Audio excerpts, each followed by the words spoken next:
A big evidence promoted by evolutionists is homology. Various animals have similar features like 2 eyes, a heart, 4 legs, etc. Evolutionists claim this proves that we had a common ancestor. But the other explanation for similarities is rarely discussed. Consider that the original Porsche and the Volkswagen Beetle cars had a lot of similar features. Air-cooled 4-cylinder engine in the back, 2 doors, trunk in the front, etc.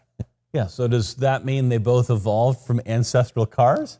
No, it means they had a similar design. They had the same designer. Of course. Who used some of the same features in both designs. Yeah. Of course, they have several differences as well, not just the price.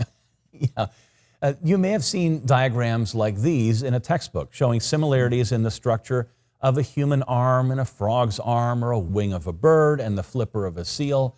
What's the best explanation? Common ancestor or common designer? Humans and frogs both have digits, or fingers and toes, but those digits form differently.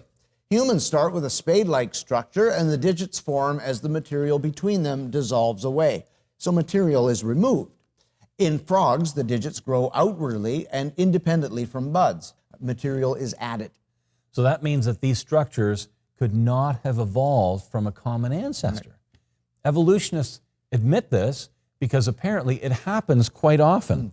In 1894, embryologist Edmund Wilson wrote, "It is a familiar fact that parts which are undoubtedly homologous often differ widely in their mode of formation." So it was admitted back in the 1800s. Almost 100 years later, Professor Gunther Wagner wrote, "The disturbingly many and deep problems associated with any attempt to identify the biological basis of homology have been presented repeatedly," he says.